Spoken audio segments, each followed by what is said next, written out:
Cement একদিকে ইমারত সেতুর গাঁথুনি শক্ত করছে, অন্যদিকে নীরবে অর্থনীতির পালে বাতাস যোগাচ্ছে। বছরে বেচাকেনা হচ্ছে প্রায় 25,000 কোটি টাকার সিমেন্ট, কিন্তু পণ্যের ধরনে পরিবর্তন আসছে খুব কম। সিমেন্ট শিল্পের এই আদ্যপান্ত জানতেই আমাদের আজকের the business with Rahim steel. সাথে আছি আমি তৌহিদ হোসেন। দর্শক, এই বিষয়ে কথা বলতে আমরা আমন্ত্রণ জানিয়েছি হাইডেলবার্গ সিমেন্ট বাংলাদেশ লিমিটেডের marketing and sales director Syed Abu Abed সাহেরকে। আসুন আমরা তাকে স্টুডিওতে স্বাগত জানাই।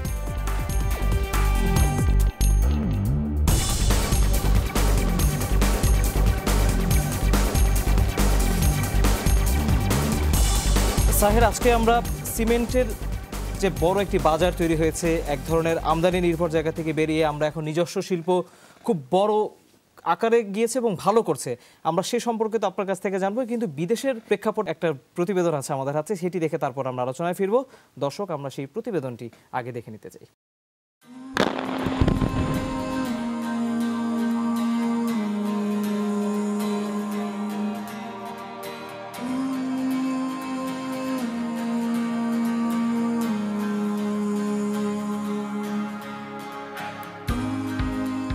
আশির দশকে ভারতে ব্যবসা শুরু করে আম্বুজা সিমেন্ট। তখন থেকেই সৃষ্টিশীল নানা কাজ দিয়ে কর্মী ও গ্রাহকের বাজার মাত করে কোম্পানিটি। বলা হয় নব্য ভারতের নগরায়নে বড় ভূমিকা রেখেছে আম্বুজা। পাশাপাশি কৃষকের দক্ষতা কিংবা পানি ব্যবস্থাপনার মতো ইস্যুতেও সোচ্চার এই কোম্পানির বড় কর্তারা।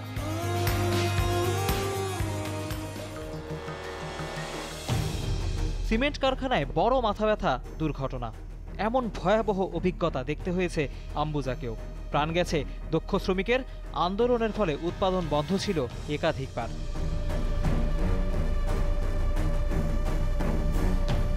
সতেরোটি কারখানার 15,000 শ্রমিকের নিরাপত্তা দেয়া সহজ না, কিন্তু চ্যালেঞ্জটা হাতে নেয় আম্বুজা। যাত্রা শুরু হয় উই কেয়ার নামের অভিনব আইডিয়ার। এর 4টি নির্দেশনায় বলা হয় কারখানার প্রতিটি কর্মী নিজের পাশাপাশি খেয়াল রাখবেন অন্যের দিকে। আবেগের চেয়ে বেশি গুরুত্ব পাবে পেশাদারিত্ব। কোনো পয়েন্টে যন্ত্রের অপব্যবহার দেখলে যে কেউ সরাসরি রিপোর্ট করতে পারবেন কর্তৃপক্ষকে, তবে কোথাও ভুল হলে দায় ভাগ করে নিতে হবে সবাইকে। শুধু শ্রমিক না, নিরাপত্তা সরঞ্জামের ব্যবহার বাধ্যতামূলক করা হয় কারখানায় আসা সবার জন্য। সবকিছু মূল ফটক থেকে বুঝে নিতে হয় দর্শনার্থীদেরও। নিরাপত্তা নিয়ে ব্রিফ করা হয় আশপাশে বসবাসরত শ্রমিকদের পরিবারকেও। ट्रेनिंग के माध्यम से दे रहे हैं ना, तो उसको दूर ही रख रहे हैं। वो सब समस्याएं घटनाएं अब नहीं हो रही हैं। পার্থক্য ধরা পড়ে মোটা দাগে। নিরাপত্তা নিয়ে খোলামেলা আলোচনার প্ল্যাটফর্ম পায় সব পর্যায়ের কর্মী। মিটিংয়ে ধরা পড়তে থাকে সেফটির খুঁটিনাটিও। ফলে পরের 1 বছর কোনো দুর্ঘটনাই দেখতে হয়নি আম্বুজা সিমেন্টকে। পরের ধাপে অগ্নি নির্বাপন ও ভূমিকম্প নিয়ে বাড়তি প্রশিক্ষণ পায় আম্বুজার কর্মীরা। পেশাদার প্রোগ্রামের আওতায় আনা হয় গাড়ি চালকদের। রেকর্ড দুর্ঘটনা কমায় 2017 সালে বেস্ট সাস্টেইনেবিলিটি রিস্ক অ্যাওয়ার্ড পায় আম্বুজা সিমেন্ট। দর্শক, আমরা প্রতিবেদনটি দেখে নিলাম, এবার আমরা আলোচনায় যাচ্ছি হাইডেলবার্গ সিমেন্টের মার্কেটিং অ্যান্ড সেলস ডিরেক্টরের সাথে। জনাব সাহেব, আমরা যেটা দেখতে পাচ্ছি, আশেপাশে তাকালে আসলে দেখা যায় যে চারপাশে প্রচুর ইনফ্রাস্ট্রাকচার তৈরি হচ্ছে, তারপরও বলা হয় যে আমাদের লোকাল কনজাম্পশন কম। তাহলে আমি যেটা জানতে চাই, আমাদের যে সিমেন্টের শিল্পটা বড় হলো, সেই সিমেন্টের শিল্পটা কিসের উপর ভিত্তি করে বড় হলো? আমরা কি তাহলে বিদেশের রফতানির বাজারে খুব ভালো করছি, নাকি লোকাল কনজাম্পশনের অন্য কোনো প্যাটার্ন তৈরি হয়েছে যেটা আসলে মানুষ জানে না? আপনার অভিজ্ঞতা কি বলে? ধন্যবাদ, এটা একটা চমৎকার প্রশ্ন করেছেন। আমি প্রথমেই যমুনা টিভিকে ধন্যবাদ জানাই যে এরকম একটা খুব চমৎকার একটা বিষয়বস্তু নিয়ে আমাদের দর্শকদের সামনে উপস্থাপন করার প্রয়োজনীয়তা অনুভব করেছেন। আপনি দেখেন, এটার সাথে শুধু কোনো একটা বিষয়কে এক করলে হবে না, অনেকগুলো বিষয় জড়িত। একদিক দিয়ে দেখবেন দেশের মাথাপিছু আয় বেড়েছে, বছরের বছর দেশের একটা অর্থনৈতিক উন্নয়নের ধারা অব্যাহত রয়েছে। এটারই সার্বিক ফসল হচ্ছে আমাদের যে কনস্ট্রাকশন ইন্ডাস্ট্রি, সেটা গ্রো করছে। আর বাংলাদেশের মতো একটা দেশ যেখানে আপনি দেখবেন ইনফ্রাস্ট্রাকচার ডেভেলপমেন্টের অনেক অপরচুনিটি আছে। উন্নত দেশগুলোতে দেখবেন আগেই অনেকগুলো উন্নতি হয়েছে, তাদের ইনফ্রাস্ট্রাকচার ডেভেলপ হয়েছে। আমাদের মতো দেশ আমরা হাঁটি হাঁটি পা পা করে খুব দ্রুত অনেক দূর এগিয়ে যাচ্ছি। সেজন্য আপনি দেখবেন গ্রাম শহর কেন্দ্রিক একটা উন্নয়নের ধারা বজায় রয়েছে। তারই ধারাবাহিকতা হিসেবে আমাদের যে সিমেন্ট শিল্প বেড়ে চলেছে। আপনি একটা কথা বলেছেন, এই সিমেন্ট কি বিদেশে আমরা রপ্তানি করছি না দেশের কনজিউম হচ্ছে? আমি আপনাকে বলতে পারি, বিদেশে সিমেন্ট একটা ভারী পণ্য। খুব অল্প পরিমাণ, লেস দ্যান 1% আমাদের সিমেন্টের ইন্ডাস্ট্রিতে যে প্রোডাকশন হয়, লেস দ্যান 1% আমরা বিদেশে, বলতে প্রতিবেশী দেশে আমরা রপ্তানি করি, যেটা খুবই নগণ্য। মেইন যে কনজাম্পশনটা হচ্ছে আমাদের আরবান, সেমি আরবান এবং রুরাল এলাকায় যারা আগে টিনের ঘর বা খড়ের ঘরে থাকতেন, তাদের যেহেতু অর্থনৈতিক উন্নয়ন হয়েছে, সেই মানুষগুলো একটা করে পাকা বিল্ডিং করেন, টিন শেডের বিল্ডিং করেন। শহরে দোতলা, তিনতলা, পাঁচতলা, ছয়তলা বিল্ডিং হচ্ছে। শিল্পের ক্ষেত্রে প্রচুর কনস্ট্রাকশন ওয়ার্ক হচ্ছে। উৎপাদনের সাথেই সব কিছু জড়িত। দেশের অর্থনৈতিক উন্নয়ন দেখেন 7.5% ইকোনমিক গ্রোথ হচ্ছে। তো এই উৎপাদনের ধারাটা যখন একটা দেশে বজায় আছে, সেই ধারার এই ধারাবাহিকতার জন্যই আমাদের সিমেন্ট কনজিউম হচ্ছে আমাদের ইন্ডাস্ট্রিতে। আর সবচেয়ে যেটা গুরুত্বপূর্ণ বিষয়, আমাদের সরকারের কিছু মেগা প্রজেক্টের কাজ বেশ কয়েক বছর আগে থেকে শুরু হয়েছে, এগুলো অনগোয়িং। পদ্মা ব্রিজের কথা বলি, একটা দেশের গর্ব। পদ্মা ব্রিজের যে সিমেন্ট কনজাম্পশন, এবং আপনি দেখেন অন্যান্য যে মেগা প্রজেক্টগুলো, যেরকম আমাদের যেরকম নিউক্লিয়ার পাওয়ার প্ল্যান্ট আছে, আমাদের অনেকগুলো কোল বেসড পাওয়ার প্ল্যান্ট হচ্ছে, তারপরে মহাসড়কের কাজ হচ্ছে। আমরা 4 লেনের রাস্তা ঢাকা টু চট্টগ্রামের রোড কনস্ট্রাকশন শেষ হয়ে গেছে। আপনি দেখবেন যে আমাদের রেলওয়ে, পদ্মা ব্রিজের সাথে সাথে রেলওয়ে লিঙ্কের কাজ হচ্ছে। তো আমি মনে করি যে সিমেন্ট ইন্ডাস্ট্রির একটা বুমিং একটা স্টেজ, এটার মূল কারণ হচ্ছে দেশের অর্থনৈতিক উন্নয়ন এবং সরকারের উদ্যোগে যেসব মেগা প্রজেক্টের যে ইনিশিয়েটিভগুলো নেওয়া হয়েছে, সেগুলার উন্নয়নের ফসল এটা, এবং এই ধারা অব্যাহত থাকবে। এই যে আপনি সরকারি প্রকল্পের কথা বলছেন, এই বছরই এডিপিতে প্রায় 1300 প্রকল্প আছে, ছোট বড় মিলিয়ে মেগা প্রকল্প আছে, অন্যগুলো তো চলমান রয়েছে। এই প্রকল্পগুলোতে আসলে আপনারা যখন সম্পৃক্ত হচ্ছেন, ইনভলভমেন্ট আসলে কতটা, মানে আমি বলবো ডমিনেটিং হচ্ছে একদিক দিয়ে? কেন বলছি, কারণ অনেক ক্ষেত্রে যখন বিদেশি ঋণের কোনো অর্থে আমরা প্রকল্প করি, ওই ঋণদাতা বলে দেয় যে এই সিমেন্ট নিতে হবে বা এই কোয়ালিটির সিমেন্ট নিতে হবে বা এই ক্রাইটেরিয়া ফুলফিল করতে হবে। তাদের সাথে সবসময় পেরে ওঠা যায় কিনা, বা আমাদের সিমেন্টের যে স্ট্যান্ডার্ডটা তৈরি হয়েছে সেটা ইন্টারন্যাশনাল স্ট্যান্ডার্ডের সাথে কতটা সামঞ্জস্যপূর্ণ জায়গায় তৈরি হয়েছে, নাকি আমরা আরো অনেক ভালো তৈরি করেছি? আমার মনে হয় এই ধারণাটা সঠিক নয়। বিদেশি যারা অনেক বিনিয়োগ করছে এই দেশে, আমাদের পদ্মা ব্রিজের কথাই যদি ধরি, সম্পূর্ণ দেশীয় অর্থায়নে হচ্ছে। আমি মনে করি কেউ কোনোদিন সিমেন্টের ক্ষেত্রে কেউ এসে কখনো স্পেসিফাই করবে না যে আমার এই সিমেন্টটা ব্যবহার করেন, এটা কখনোই নয়। সরকারের প্রত্যেকটা প্রকল্পের একটা টিম থাকে, এটা হলো কনসালটেন্টস। একটা টিম থাকে যারা কন্ট্রাক্টর, দেশীয় কন্ট্রাক্টর হতে পারে, বিদেশি কন্ট্রাক্টর হতে পারে। যেমন আমাদের দেশে অনেকগুলো বড় প্রজেক্টে চাইনিজ কন্ট্রাক্টররা কাজ করছেন। ওরা কখনোই পার্টিকুলার কোনো ব্র্যান্ড, ওনারা যেটার জন্য সবচেয়ে বেশি গুরুত্ব দেন, সেরা গুণমানের সিমেন্টটি, যেটি একটা বড় যে প্রজেক্ট হচ্ছে, যে কনস্ট্রাকশন হচ্ছে, তার গুণমানের বিষয়টা সবচেয়ে বড় ব্যাপার। ওনারা কিন্তু এই বিষয়টা, আমি দীর্ঘদিন যাবৎ এই প্রতিষ্ঠানে কাজ করছি, হাইডেলবার্গ সিমেন্ট বাংলাদেশ লিমিটেডে। আমি বাংলাদেশের মেগা প্রজেক্ট, অলমোস্ট বড় প্রজেক্ট প্রত্যেকটার সঙ্গে আমার কোম্পানি এবং আমরা জড়িত। কখনো কেউ আমাদের ব্র্যান্ডকে প্রেসক্রাইব করে না যে এই ব্র্যান্ডটা নিতে হবে।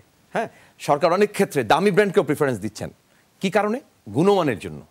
তো আমি মনে করি যেই সিমেন্টটি একটা স্বপ্নের সেতু, একটি স্বপ্নের স্থাপনা, সেই তৈরি হবে, তার দীর্ঘস্থায়িত্বতা, তাদের সেফটি সিকিউরিটি চিন্তা করেই সিদ্ধান্তগুলো হয়।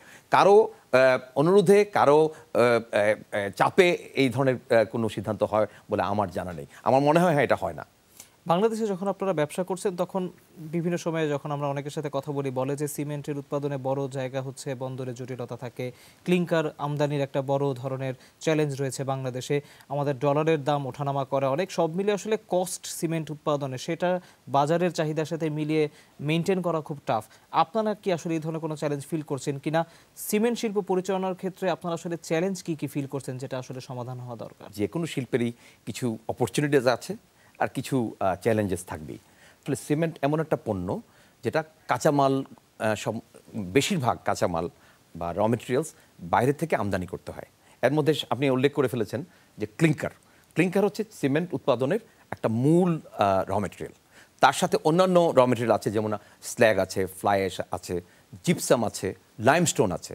তো প্রত্যেকটা যেহেতু বেশিরভাগ আমরা আমদানি করি, সেক্ষেত্রে আমাদের কিছু জটিলতা আছে।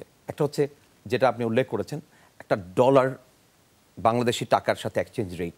গত 5 বছর যদি লক্ষ্য করেন, সিমেন্টের যে মূল্য, আমরা 50 কেজি ব্যাগ পার ব্যাগের যে মূল্য ছিল, গত 5 বছর আপনি দেখবেন মোরলেস সেম লেভেলে ছিল।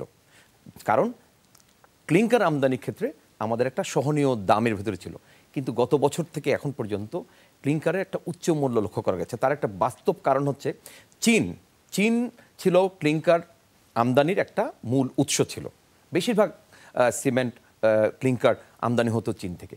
চীন তাদের কিছু নীতি, তাদের দেশের কিছু নীতি পরিবর্তন করাতে তারা রপ্তানি তো দূরের কথা, তারা আমদানি করা শুরু করেছে। আমরা অন্যান্য দেশ থেকে সোর্স করতাম, এর ফলে একটা ক্রাইসিস তৈরি হয়েছে, যার ফলে সিমেন্টের একটা সমস্যা হচ্ছে এবং ক্লিংকারের দাম একটু বৃদ্ধি পেয়েছে। তো এই চ্যালেঞ্জগুলা আমি মনে করি মোকাবেলা করেই এই শিল্প এগিয়ে যাচ্ছে। প্রায় 3 কোটি মেট্রিক টন সিমেন্ট উৎপাদন হয়েছে গত বছর, শুধু গত বছর 3 কোটি মেট্রিক টন, এটা তো খুব বেশি পরিমাণ। এখন প্রতি বছর যদি 10% করে একটা সিমেন্ট ইন্ডাস্ট্রি গ্রোথ হয়, এই বছর আমরা আশা করছি প্রায় 3 কোটি 30 লক্ষ মেট্রিক টন সিমেন্ট এই দেশে উৎপাদন হবে এবং ব্যবহার হবে। এখন এত সিমেন্ট রপ্তানি আমরা করছি না, খুব অল্প পরিমাণ। এত সিমেন্ট দেশের ভিতরে, রোডগুলো সিমেন্ট খুব ভারী পণ্য, লজিস্টিক্স একটা বড় চ্যালেঞ্জ। ট্রাকে করে করে এই সিমেন্টের ব্যাগগুলো বাংলাদেশের বিভিন্ন প্রান্তে পরিবহন করে নিয়ে যাওয়াটা একটা খুব বড় চ্যালেঞ্জ। আমাদের রাস্তাগুলো ন্যারো, আমাদের রাস্তার অনেক সময় রিপেয়ার মেনটেন্যান্স অনেক সময় মতো হয় না। লজিস্টিক্সে কিন্তু আমরা একটা বড় চ্যালেঞ্জ ফেস করি। আমাদের ট্রাফিক সিস্টেম দেখবেন আরেকটু ট্রাফিক ব্যবস্থাপনায় উন্নয়ন করা দরকার, যেটা আমাদেরকে এই চ্যালেঞ্জটাকে আরও সহজভাবে মোকাবেলা করার জন্য খুব হেল্পফুল হবে। অনেকেই বলেন সেটা হচ্ছে যে নিজস্ব ক্লিংকার না থাকলে আর কি বাংলাদেশের সিমেন্ট ইন্ডাস্ট্রি অনেক বেশি যতটা যাওয়ার কথা বলা হয় ততটা যাবে না। নিজস্ব ক্লিংকার সম্ভব কিনা আমি জানি না, কিন্তু যেই পদ্ধতিতে আপনারা ক্লিংকার আমদানি করছেন সেটা আরও সহজ করা যায় কিনা, অন্য কোনো জায়গা থেকে সোর্সিং করা যায় কিনা। বন্দরে চ্যালেঞ্জের কারণে আমরা প্রায় শুনি যে এক ধরনের আর্দ্রতা মেনটেন করতে হয় ক্লিংকারের ক্ষেত্রে, যদি মান বজায় রাখতে হয় সেটা অনেক সময় ধরে রাখা যায় না। এই চ্যালেঞ্জগুলো সার্ভাইভ করে বাজারে টিকে থাকা নিশ্চয়ই খুব কঠিন। আপনি দেখেন এই মুহূর্তে প্রায় 3 কোটি মেট্রিক টন তৈরি হচ্ছে, কিন্তু ক্যাপাসিটির কথা যদি বলেন, সিমেন্ট শিল্পের ক্যাপাসিটি প্রায় 4.5 কোটি থেকে 5 কোটি মেট্রিক টন প্রতি বছরের ক্যাপাসিটি আছে। তার মানে কি, আমার যে ডিমান্ড একটা বছরে 3 কোটি মেট্রিক টনের যে ডিমান্ড সিমেন্টের প্রয়োজন এই দেশে আছে, আমার ক্যাপাসিটি কিন্তু তার চেয়ে বেশি আছে। তার মানে সিমেন্ট উদ্যোক্তারা তারা কিন্তু এই জিনিসটা চিন্তা করে এগুলো করছে। তবে কিছু সমস্যা আছে, সমস্যাগুলো মোকাবেলার পথগুলো আমরা নিচ্ছি। আপনি বলেছেন বিভিন্ন দেশে, যেসব দেশ থেকে ক্লিংকার আমদানি করা যায়, আমাদের শিল্প উদ্যোক্তারা যারা আমরা এই প্রফেশনের সঙ্গে জড়িত আছি, আমরা চেষ্টার ত্রুটি করছি না। আমি নাম উল্লেখ করতে পারি, যেমন ভিয়েতনাম একটা ভালো সোর্স, মালয়েশিয়া, থাইল্যান্ড অনেক ভালো সোর্স। এছাড়া অন্যান্য অনেক রাষ্ট্র থেকে এই ক্লিংকার এবং অন্যান্য যে কাঁচামাল সিমেন্ট উৎপাদনের, এগুলার সোর্সিংয়ের চেষ্টা হচ্ছে। আমাদের উদ্যোক্তারা যথেষ্ট মেধার পরিচয় দিয়েছেন এবং যোগ্যতা, দক্ষতার পরিচয় দিয়েছেন। কারণ সিমেন্ট আমদানির ক্ষেত্রে, আর আপনি যেটা বলছেন দেশের উৎপাদন, ক্লিংকার উৎপাদন করা খুব সোজা ব্যাপার নয়। কারণ ক্লিংকার উৎপাদন করতে গেলে আপনার কি দরকার? কাঁচামাল। ক্লিংকার উৎপাদনের কাঁচামাল হচ্ছে লাইমস্টোন বা চুনাপাথর। আমার দেশে কিন্তু পাথরের সেই ব্যবস্থাপনা নেই। তো এইগুলো আমরা আমদানি যেভাবে করছি, সেখানে আমরা কিভাবে দক্ষতা বাড়াতে পারি সেই বিষয়গুলো চিন্তা করা উচিত। কিন্তু ক্লিংকার প্রস্তুত করে সেটার থেকে সিমেন্ট উৎপাদনের চিন্তাটা খুব বাস্তবিক চিন্তা, কিন্তু আমার কাছে মনে হয় এটা খুব কঠিন একটা বিকল্প। একটু বিরতি নিতে হচ্ছে, তারপর আমরা আবার আলোচনায় ফিরবো জনাব সাহেব। দর্শক, আমরা কিন্তু সিমেন্টের যে শিল্প সেটি নিয়ে কিন্তু বেশ জমজমাট আলোচনা চলছে। আমরা একটি বিরতির পর ফিরবো, আমাদের সাথে থাকুন।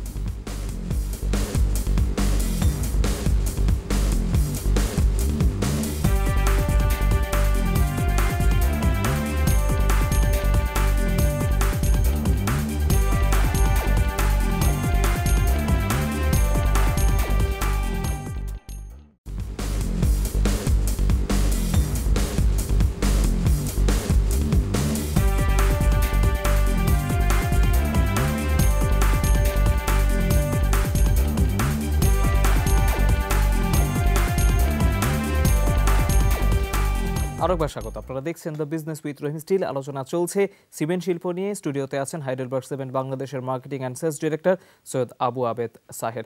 জনাব সাহেব, আমরা বেসরকারি পরিসংখ্যান থেকে যতটা জানি যে বাংলাদেশে এই মুহূর্তে মাথাপিছু সিমেন্টের কনজাম্পশন হচ্ছে 190 কেজি। তো বলা হয়, এক ধরনের হিসাব আছে যে 600 কেজির কম যদি কোথাও মাথাপিছু কনজাম্পশন হয় তাহলে সেটি প্রবৃদ্ধিকে এফেক্ট করে। তার মানে আমি ধরে নিচ্ছি আমাদের আরও 3 গুণ প্রবৃদ্ধির সম্ভাবনা আছে বাজার হিসাবে, যদি আমরা মাথাপিছু কনজাম্পশন হিসাব করি। প্রশ্নটি হচ্ছে, তেমন নতুন বাজার তৈরির সুযোগ হয়েছে কিনা, সেটা দেশেও হতে পারে, বিদেশেও হতে পারে। আপনার অবজারভেশন কি বলে?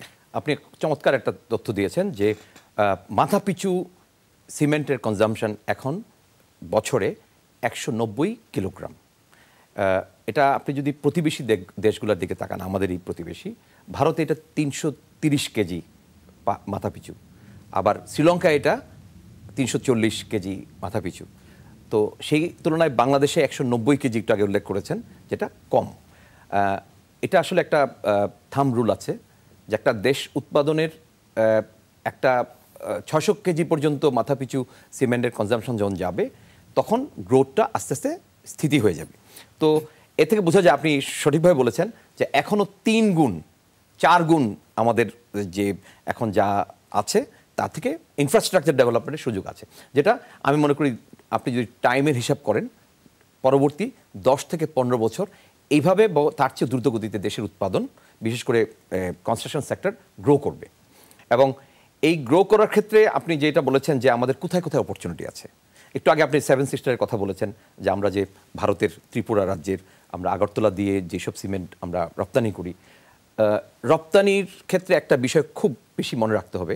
আমার company Heidelberg cement Bangladesh limited, আমরাও 4-5 বছর আগ পর্যন্ত বার্মার মংডু বা আমরা যেটাকে বলি রাখাইন স্টেট, ওখানে আমরা রপ্তানি করতাম। আমরা এই ত্রিপুরার রাজ্যেও রপ্তানি করতাম। যেহেতু এটা ভারী পণ্য, এটা প্রথম হলো সরবরাহটা খুব খুব কঠিন একটা বিষয়। আরেকটা হচ্ছে সিমেন্টের মূল্য। আমরা প্রতিবেশী দেশে সিমেন্ট রপ্তানি করতে গেলে আমরা যেহেতু আমদানি করি কাঁচামাল, দেখেন কাঁচামাল আমদানি করে গ্রাইন্ডিং করে তারপরে আমরা যখন ফিনিশড সিমেন্ট প্রোডাক্টটা যখন আরেক দেশে পাঠাচ্ছি, আমার কিন্তু খরচ বেড়ে যাচ্ছে।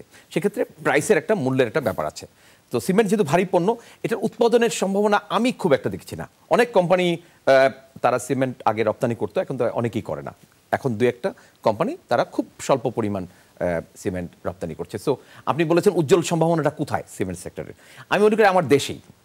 যে দেশের প্রতি বছর অর্থনৈতিক উন্নয়ন 7.58%-এর কাছাকাছি একটা দেশের প্রবৃদ্ধি হচ্ছে, সে দেশের অন্যদিকে এই সিমেন্টের মতো শিল্পের জন্য অন্য কোনো দেশের দিকে তাকিয়ে থাকার কোনো কারণ নেই। পয়েন্ট আউট করি, আমাদের রিয়েল এস্টেট সেক্টর কিন্তু খুব বেশি ফ্লারিশ এই মুহূর্তে করছে না। তারা এক ধরনের স্টাকড হয়ে আছে বলে তারা বিভিন্ন সময় তারা অভিযোগ করে থাকেন। তাহলে তারা যদি ফ্লারিশ করতে না পারে, তাহলে শুধুমাত্র গভর্নমেন্ট ইনভেস্টমেন্টের উপর বেস করে সিমেন্ট শিল্প কতটা ভালো মতো টিকে থাকতে পারবে?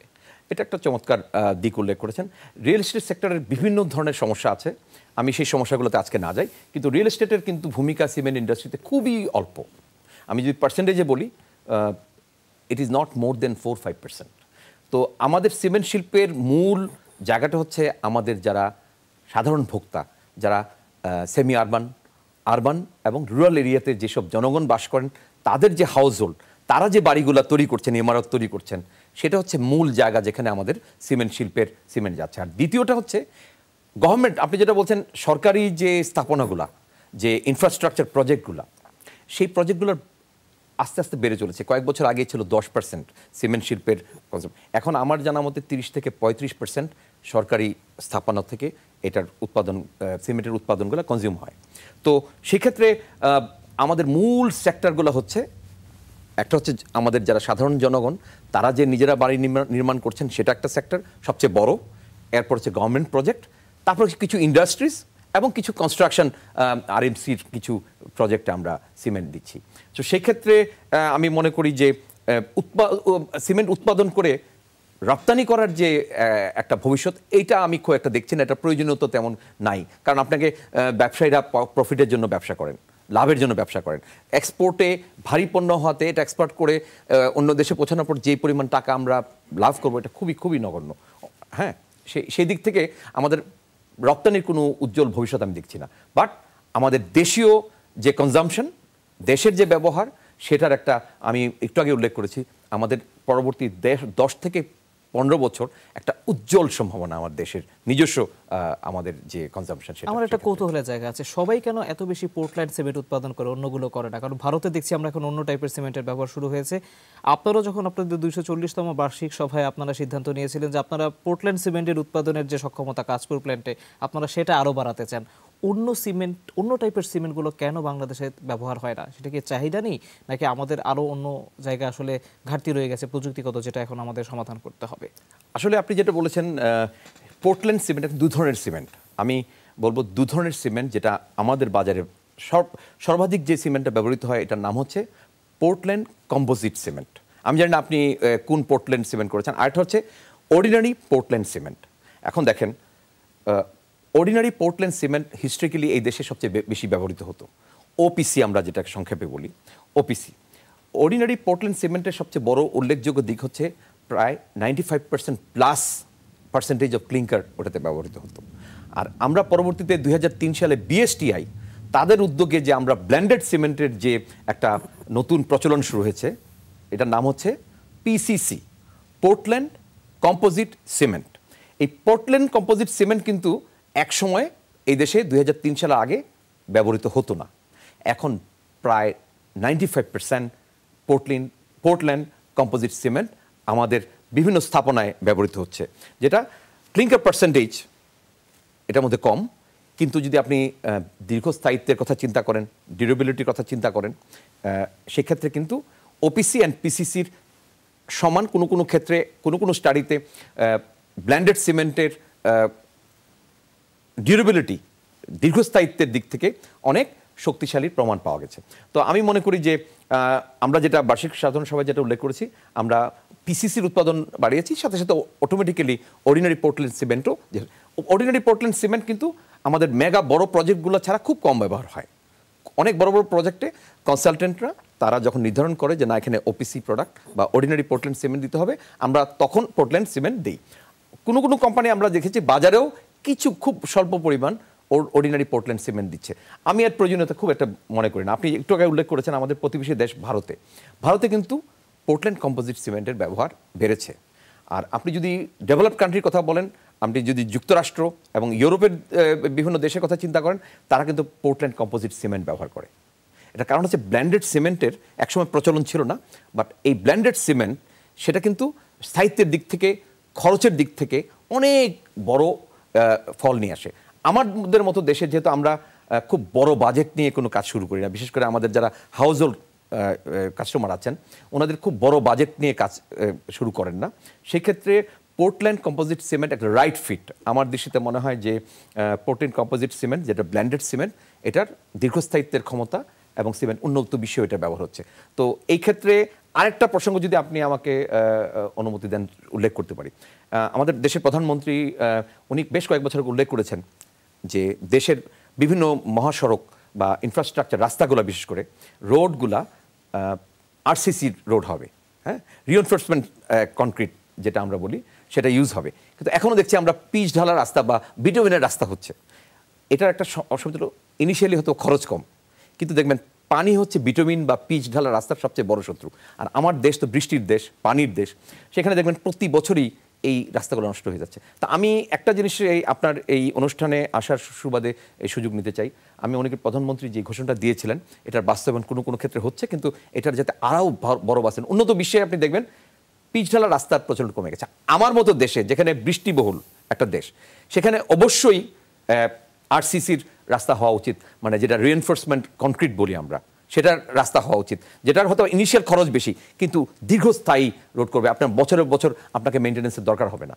সো এই বিষয়টা কিন্তু প্রধানমন্ত্রী কয়েক বছর আগে উল্লেখ করেছিলেন এবং আমি মনে করি এটা নিয়ে আমাদের যারা সংশ্লিষ্ট কর্তৃপক্ষ আছেন এটা নিয়ে একটু গুরুত্বপূর্ণ ভাবা দরকার। আমি একটা বিষয় জানতে চাই খুব সংক্ষেপে, আমাদের আইটি বিরতি নিয়ে নিতে হবে। সেটা হচ্ছে যে অনেকে বলে নির্মাণ শ্রমিকদের দক্ষতার কারণে সিমেন্টের ব্যবহারের ক্ষেত্রে এক ধরনের তারতম্য তৈরি হয়। তাদেরকে প্রশিক্ষণ করার জন্য কোম্পানিগুলো কোনো উদ্যোগ নেয় কিনা, বা তাদেরকে আরও বেশি প্রশিক্ষিত করার সুযোগ আছে কিনা? কারণ দিন শেষে ব্যবহারটা মূল ক্ষেত্রে তারাই করেন।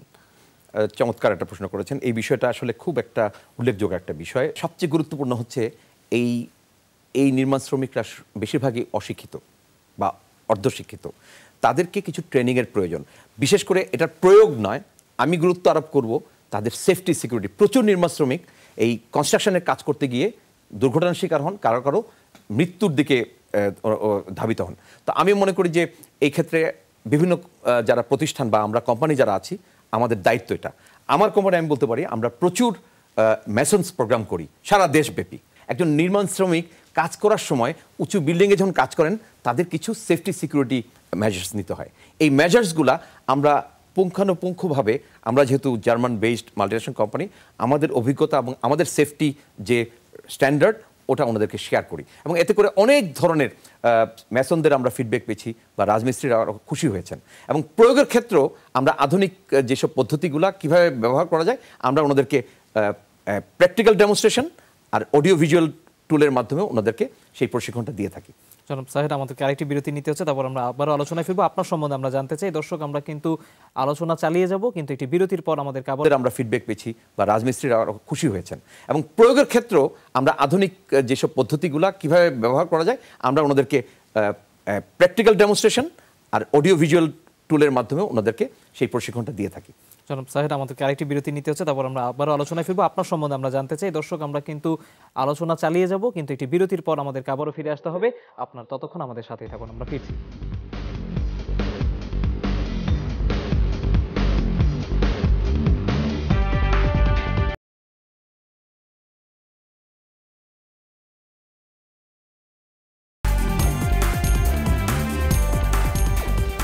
আরেকবার স্বাগত। আপনারা দেখছেন the business with Rahim still. আলোচনা চলছে সিমেন্ট শিল্প নিয়ে। স্টুডিওতে আছেন হাইডেলবার্গ সিমেন্ট বাংলাদেশ লিমিটেডের marketing and sales director Syed Abu Abed Saher. আমরা তো খাত নিয়ে জানলাম, আমরা একটু আপনার সম্বন্ধে জানতে চাই। শুরুতেই 10টা র্যাপিড ফায়ার প্রশ্ন করব, কারণ নতুন জেনারেশন এই প্রশ্নগুলোর উত্তর অনেক ক্ষেত্রে জানতে চায় যে তাদের যারা কর্পোরেট লিডার তাদের সামনে তারা আসলে কিভাবে তাদের ফিলোসফিগুলো ডিল করে। শুরু করছি। আমি শুরুতেই জানতে চাই, আপনি ছোটবেলায় কি হতে চেয়েছিলেন? একজন আর্মি অফিসার হতে চেয়েছিলাম। শিক্ষা জীবনের কোন পর্যায়ে, স্কুল, কলেজ, ইউনিভার্সিটি, আপনি কোন পর্যায়ে সবচেয়ে ভালো স্টুডেন্ট ছিলেন? কখনোই ভালো স্টুডেন্ট ছিলাম না। আপনার কাছে কি মনে হয়, আপনি যেহেতু বিপণনের নিয়ে কাজ করেন, সেলস নিয়ে কাজ করেন, ভালো সেলসম্যান হবার সবচেয়ে ভালো কৌশল কি? চায়ের কাপের সিগারেটের টানার সাথে সাথে ইন্টারাকশন করা। আপনার কাছে কনস্ট্রাকশন শিল্পে আগামীতে যদি আমি ফ্যাক্টর বলি, কোনটি বড় ফ্যাক্টর হবে বাংলাদেশে, সিমেন্ট নাকি রড? সিমেন্ট। আপনার কাছে মার্কেটিংয়ের চাকরি পাওয়ার ক্ষেত্রে সবচেয়ে বড় যোগ্যতা কি, ডিগ্রি নাকি ক্রিয়েটিভিটি? অবশ্যই ক্রিয়েটিভিটি। আপনি তো কর্মীদেরকে অনেক সময় প্রমোশন দেন, তারা তাদের কাজের ক্ষেত্রে প্রমোশন পান। কর্মীদেরকে প্রমোশন দেওয়ার ক্ষেত্রে আপনি কোন যোগ্যতাটাকে সবচেয়ে বেশি দেখেন? Positive mindset. আপনাকে একটা হাইপোথেটিক্যাল সিচুয়েশন দিতে চাই। আপনি একটা ইন্টারভিউ বোর্ডে কনফার্ম ভালো একটা চাকরি হয়েছে, সেই খবর নিয়ে আপনি বের হলেন। দরজার বাইরে এসে আপনি একটা লটারির টিকিট পেলেন, সেই লটারিতে আপনি 10 কোটি টাকা জিতলেন। এখন কি আপনি চাকরিটা কন্টিনিউ করবেন? অবশ্যই 10 কোটি টাকা ব্যাংকে থাকবে, আর বাকিটা চাকরি তো কন্টিনিউ করে যেতে হবে। আপনাকে প্রশ্ন যেটি করতে চাই, আপনি কোন কাজটি কখনো করেন না বা করবেন না? খুব কঠিন প্রশ্ন। আমি কখনো করব না, আমার যে এথিক্স সেটা থেকে কখনো বের হব না। আর এই শোতে এসে আপনার প্রতিক্রিয়া কি এক কথায়? চমৎকার। পরের প্রজন্মের কাছে আমরা সবাই বুড়ো হব, পরের প্রজন্ম আমাদেরকে চিনবে, নিজের কোন পরিচয়টা দিয়ে আপনি পরের প্রজন্মের কাছে পরিচিত হয়ে থাকতে চান? আমি মনে করি যে আমরা পজিটিভিটি শেখানো এবং ক্লাসরুমের শিক্ষার বাইরেও যে বাইরের যে কিছু শিক্ষা আছে সেগুলো যাতে নতুন প্রজন্মরা গ্রহণ করে, কারণ আমাদের আগের প্রজন্ম কিন্তু আমাদের ক্লাসরুম ভিত্তিক শিক্ষাকে বেশি জোর দিয়েছেন। তো আমরা চাচ্ছি যে নতুন প্রজন্ম যাতে ক্লাসরুমের বাইরের যে শিক্ষার অনেক জায়গা আছে, বন্ধু থেকে, খেলার মাঠ থেকে, চায়ের কাপে, বিভিন্ন আড্ডায়ের থেকে শিক্ষার যে ব্যাপারটা, এটাতে নতুন প্রজন্ম টেকনোলজি থেকে অনেক কিছু শিখুক।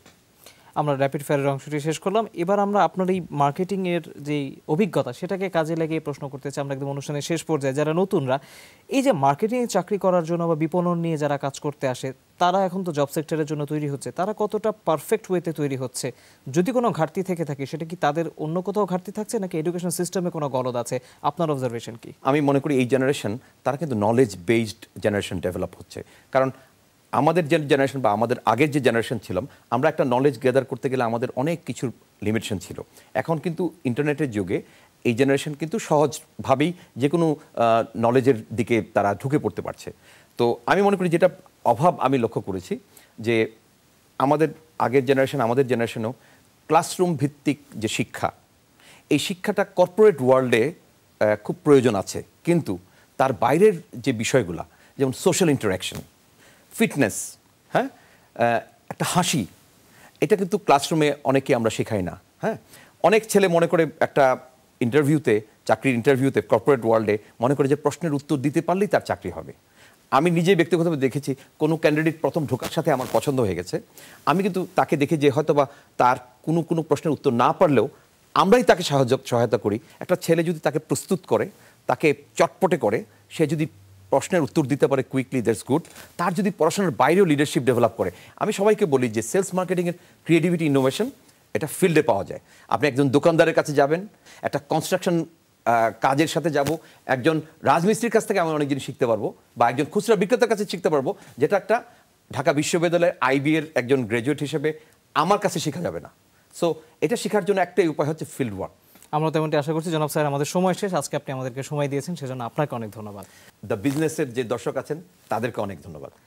দর্শক, ক্যারিয়ারের যে সাজেশন সেগুলো তো অবশ্যই আজকে আমরা হাইডেলবার্গ সিমেন্টের ডিরেক্টর মার্কেটিং এর কাছ থেকে পেলাম, কিন্তু তার থেকেও যে বড় আলোচনাটি আজকে হয়েছে সেটি হচ্ছে সিমেন্ট শিল্পের ভবিষ্যৎটি আসলে কোন জায়গায় যাচ্ছে।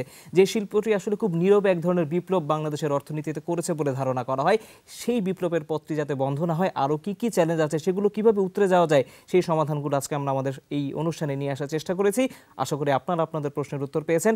এতক্ষণ যারা এই আয়োজন দেখেছেন তাদের সবাইকে অনেক ধন্যবাদ।